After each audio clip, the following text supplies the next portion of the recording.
हरे कृष्णा दोस्तों, आपके अपने चैनल देवलोक स्टोरीज में आप सबका स्वागत है। आज हम आपके लिए अमावस्या व्रत की कथा लेकर आए हैं। अमावस्या व्रत कथा। एक गरीब ब्राह्मण परिवार था। उस परिवार में पति, पत्नी एवं उसकी एक पुत्री भी थी। उनकी पुत्री समय के गुजरने के साथ साथ धीरे धीरे बड़ी होने लगी।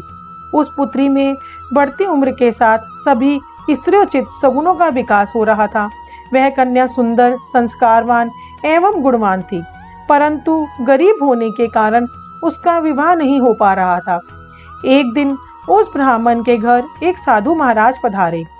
साधु उस कन्या के सेवा भाव से अत्यधिक प्रसन्न हुए। कन्या को लंबी आयु का आशीर्वाद देते हुए साधु ने कहा कि इस कन्या के हाथ में विवाह योग्य रेखा नहीं है। तब ब्राह्मण दंपति ने साधु से इसका उपाय पूछा। कन्या ऐसा क्या करे कि इसके हाथ में विवाह योग बन जाए? साधु महाराज ने कुछ देर विचार करने के पश्चात अपनी अंतर्दृष्टि से ध्यान करके बताया कि कुछ ही दूरी पर एक गांव में सोना नाम की एक धोबिन महिला अपने बेटे और बहू के साथ रहती है, जो बहुत ही आचार विचार एवं संस्कार संपन्न तथा पतिपरायण है। यदि यह सुकन्या उस धोबिन की सेवा करे और वह महिला इसकी शादी में अपनी मांग का सिंदूर लगा दे तथा उसके बाद इस कन्या का विवाह हो जाए, तो इस कन्या का वैधव्य योग मिट सकता है। साधु ने यह भी बताया कि वह महिला कहीं बाहर आती जाती नहीं है। यह बात सुनकर ब्राह्मणी ने अपनी बेटी से धोबिन की सेवा करने का प्रस्ताव रखा। अगले दिन से ही कन्या प्रातःकाल ही उठकर सोना धोबिन के घर जाकर साफ सफाई एवं अन्य सारे कार्य करके अपने घर वापस आने लगी।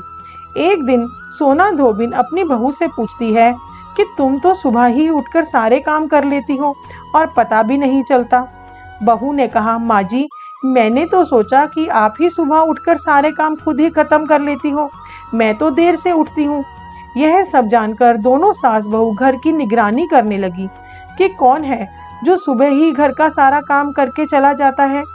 कई दिनों के बाद धोबिन ने देखा कि एक कन्या मुंह ढके अंधेरे में घर में आती है और सारे काम करने के बाद चली जाती है।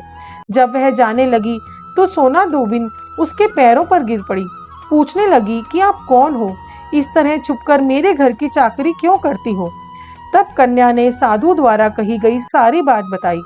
सोना धोबिन पतिपरायण थी, अतः उसमें तेज था। वह तैयार हो गई। सोना धोबिन के पति थोड़ा अस्वस्थ थे। उसने अपनी बहू से अपने लौट आने तक घर पर ही रहने को कहा।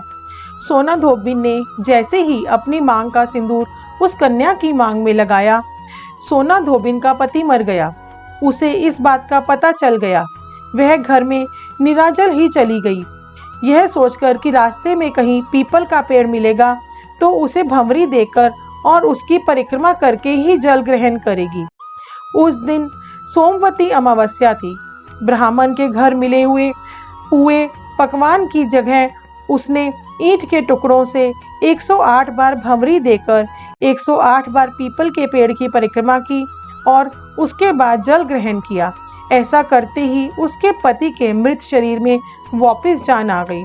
धोबिन का पति फिर से जीवित हो उठा।